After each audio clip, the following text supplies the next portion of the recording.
ശബരിമലയായിട്ട് നിലനിൽക്കുന്നിടത്തോളം കാലം ഇങ്ങനെ ഒരു സംഗമത്തിന് പ്രസക്തിയുണ്ട്. പക്ഷെ ഇതുകൊണ്ട് ആർക്ക് എന്ത് പ്രയോജനം ഉണ്ടാവും? ആരാണ് ഇതിന് ഈ ഭക്തന്മാരെ പ്രതികരിച്ച് വരുന്നതാണ്? ആഗോള ഭക്തന്മാരാരൊക്കെയാണ്, ഈ പ്രാദേശിക ഭക്തന്മാരാരൊക്കെയാണ്, ഇതൊക്കെ നമ്മൾ ഇതിനെ ഡിഫറൻഷിയേറ്റ് ചെയ്യേണ്ടതാണ് ഇരിക്കുന്നത്. അല്ല, ഈ അപ്പൊ സ്റ്റാലിന്റെ ഇതേക്കുറിച്ചൊന്നും ഒരു പേരൊക്കെ വ്യക്തതയില്ല. കേൾക്കുന്നുണ്ട്. സ്റ്റാലിന്റെ പേര് വെച്ച് ആൾക്കാർ ചോദിക്കുന്നുണ്ട്, സ്റ്റാലിൻ അയ്യപ്പ ഭക്തനാണോ അല്ലെങ്കിൽ ഭക്തനാണോ എന്നൊക്കെയാണ് ചോദിക്കുന്നത്. അല്ല, അത് വേറൊരു സംഗതിയാണ്. സ്റ്റാലിനെ വിളിക്കുന്നത്, സ്റ്റാലിനെ വിളിച്ചു, അദ്ദേഹത്തിന് വരാൻ സൗകര്യമില്ലെന്ന് അറിയിച്ചു. സ്റ്റാലിൻ കുറച്ചുകൂടി സത്യസന്ധനായതുകൊണ്ട് അദ്ദേഹം വരില്ല എന്ന് പറഞ്ഞു. അതിന് പകരം തമിഴ്നാട്ടിൽ നിന്ന് ദേവസ്വം മന്ത്രി വരുന്നുണ്ട്. തമിഴ്നാട്ടിലും ആന്ധ്രയിലും തെലങ്കാനയിലൊക്കെ പോയി മന്ത്രിമാരെ വിളിക്കുന്നതിൽ തെറ്റൊന്നുമില്ല. കാരണം അവരുടെ കൂടി പാർട്ടിസിപ്പേഷൻ ശരിയായ നല്ല ഉദ്ദേശത്തിലാണ് നടത്തണമെങ്കിൽ ഇതിന് ആവശ്യമാണ്, അനിവാര്യമാണ്. കാരണം എന്ന് വെച്ചാൽ ശബരിമല ക്ഷേത്രത്തിൻ്റെ പ്രസിദ്ധി എങ്ങനെയാണ് ഈ ശബരിമല ക്ഷേത്രം പ്രസിദ്ധമായത് അതറിയാമോ ലിയോയ്ക്ക്?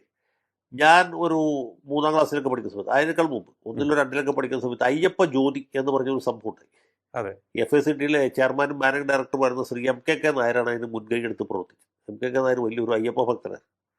അദ്ദേഹത്തിൻ്റെ മുൻകൈയിൽ ഈ ശബരിമല ക്ഷേത്രത്തിൽ നിന്ന് കൊളുത്തിയ ഒരു ദീപം, അത് നമ്മുടെ ഗ്രാമാന്തരങ്ങളിലൊക്കെ വരികയും നമ്മുടെയൊക്കെ എത്ര 5 രൂപയായിട്ട് കൊടുത്താൽ അതിൽ നിന്ന് നമ്മുടെ വീട്ടിലെ വിളക്കിലേക്ക് തീ കൊളുത്തിയെടുക്കാനുള്ള ഒരു സംവിധാനം ഏർപ്പെടുത്തി. അപ്പോൾ ഇത് പല സ്ഥലങ്ങളിൽ സഞ്ചരിച്ച് അങ്ങനെ ഈ അയ്യപ്പ സ്വാമിയുടെ ഒരു പ്രസിദ്ധി സാധാരണക്കാരിലേക്ക് വരെ എത്തിച്ചു എന്നുള്ളതാണ് അതിൻ്റെ ഒരു പ്രത്യേകത. പണ്ടങ്ങനെ അതാണ് ആദ്യത്തെ ഒരു സ്റ്റെപ്പ്.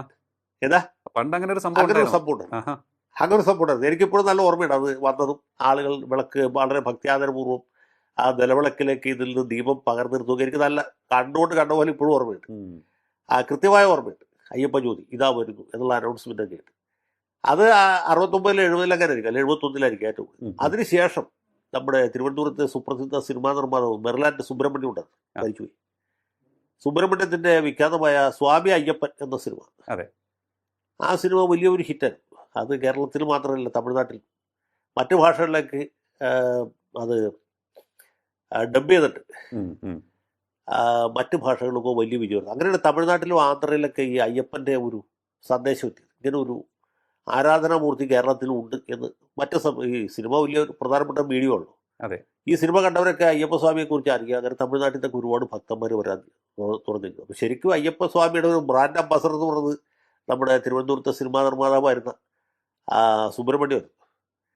അങ്ങനെയാണ് മറ്റു സംസ്ഥാനങ്ങളിലേക്ക് പോയി. ഇപ്പോൾ ഇത് തന്നെ ഹിന്ദിയിലേക്ക് ഡബ് ചെയ്ത് ഇപ്പം ഇറക്കിയാൽ പോലും ഇനി വടക്കേ ഇന്ത്യയിൽ നിന്നൊക്കെ ഭക്തന്മാർ വരാൻ തുടങ്ങും എന്നാണ് എനിക്ക് തോന്നുന്നത്.